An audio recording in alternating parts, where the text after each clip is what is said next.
नमस्कार, आप देख रहे हैं पैप्टिक टाइम मध्य प्रदेश समाचार और मैं हूं आपके साथ आयुष शुक्ला। और ये है हमारा मध्य प्रदेश से जुड़ी हुई रोचक, जरूरी और वायरल खबरों का शो भोपाल डायरी। आज के भोपाल डायरी के एपिसोड में हम बात करेंगे मध्य प्रदेश की कुछ बड़ी खबरों पर।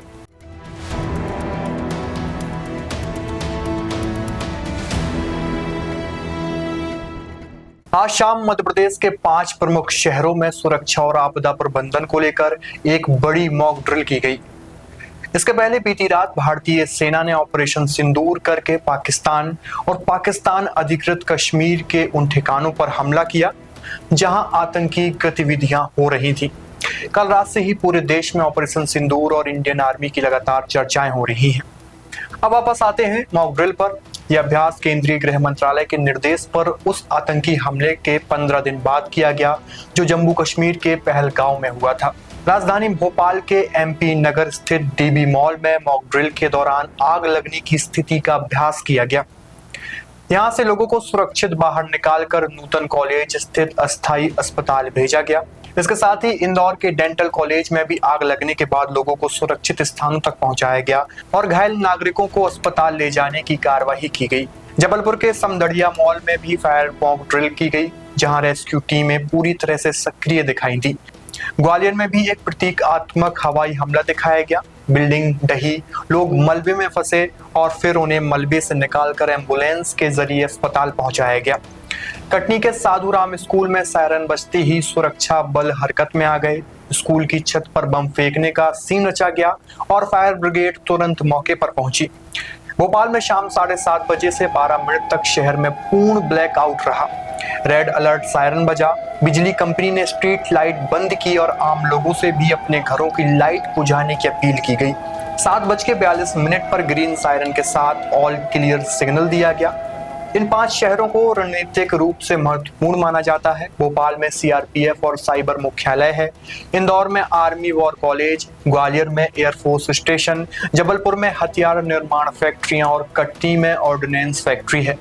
यह मॉक ड्रिल सिर्फ एक अभ्यास नहीं बल्कि एक संदेश है कि देश किसी भी आपदा या हमले से निपटने के लिए पूरी तरह से तैयार और मुस्तैद खड़ा है। मध्य प्रदेश के ग्वालियर से बड़ी खबर सामने आ रही है। 2 दिनों के लिए यहां की सभी फ्लाइट्स को कैंसिल कर दिया गया है। इसकी जानकारी एयरपोर्ट प्रशासन ने अपने आधिकारिक सोशल मीडिया अकाउंट पर दी। दरअसल पाकिस्तान में आतंकियों पर भारतीय कार्रवाई के बाद ग्वालियर का Maharajpura air force station alert mode में है। यही कारण है कि ग्वालियर एयरपोर्ट से व्यावसायिक उड़ानों को अस्थायी रूप से बंद कर दिया गया है।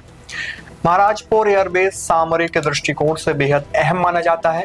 बालाकोट एयर स्ट्राइक के समय भी यहीं से फाइटर प्लेन्स ने उड़ान भरी थी। यह एयरबेस राफेल, मिराज, मिग-21 और सुखोई जैसे फाइटर जेट्स की ट्रेनिंग का केंद्र भी है। यह भारत के उन 3 प्रमुख एयरबेस में से है जहां इंडियन एयरफोर्स के अनुभवी पायलट्स को विशेष ट्रेनिंग दी जाती है। यहाँ डॉग फाइट जैसे कॉम्बैट अभ्यास की भी नियमित रूप से लगातार ट्रेनिंग होती है। फिलहाल ग्वालियर एयरपोर्ट पर कमर्शियल ऑपरेशंस 2 दिन के लिए रोक दिए गए हैं, लेकिन जरूरत पड़ने पर समय बढ़ाया भी जा सकता है। सुरक्षा के इस कड़े इंतजाम के बीच आम नागरिकों से भी अपील की गई है कि वे अफवाहों पर ध्यान न दें, प्रशासन के दिशा निर्देशों का पालन करें। मध्य प्रदेश में महिलाओं की सुरक्षा को लेकर मुख्यमंत्री डॉक्टर मोहन यादव ने सख्त तेवर दिखाए हैं। कानून व्यवस्था पर हुई उच्च स्तरीय बैठक में उन्होंने पुलिस को निर्देश दिए हैं कि लब जहाज जैसी घटनाओं में लिप्त आरोपियों पर बिना किसी रियायत के सख्त कार्रवाई की जाए। मुख्यमंत्री ने साफ किया है कि छेड़खानी करने वाले युवकों को शिक्षण संस्थानों में भी बख्शा नहीं जाएगा। उन्होंने पुलिस अधिकारियों को चेतावनी दी है कि यदि वे समय पर प्रभावी कार्रवाई नहीं करते तो उन्हें पद से हटाया जाएगा। डॉक्टर यादव ने कहा कि छात्राओं और महिलाओं के विरुद्ध अपराधों को नियंत्रित करने के लिए प्रदेश में एक समेकित अभियान चलाया जाएगा। स्कूल, कॉलेज और सार्वजनिक स्थलों पर विशेष निगरानी की जाएगी। बैठक में शामिल नगरीय विकास मंत्री कैलाश विजयवर्गीय ने भी कहा कि सरकार इन मामलों को लेकर बेहद गंभीर है और दोषियों को छोड़ा नहीं जाएगा। भारतीय सेना की एयर स्ट्राइक के बाद पूरे देश में जश्न का माहौल है और मध्य प्रदेश भी पीछे नहीं रहा। ऑपरेशन सिंदूर की सफलता पर महाकाल की नगरी उज्जैन से लेकर ग्वालियर और इंदौर तक राष्ट्रभक्ति की गूंज सुनाई दी। उज्जैन में भगवान महाकाल को तिरंगा और सिंदूर अर्पित किया गया। पुजारियों ने देश के जवानों की सलामती के लिए आशीर्वाद भी मांगा और मंदिर परिसर में मिठाई बांटकर खुशी जाहिर की गई। इंदौर में रीगल चौराहे पर साधु संतों ने शंखनाद किया और पाकिस्तान का झंडा जलाकर विरोध भी जताया। वहीं 56 दुकान इलाकों में मिठाई बांटी गई और नागरिकों को जीत का स्वाद चखाया गया।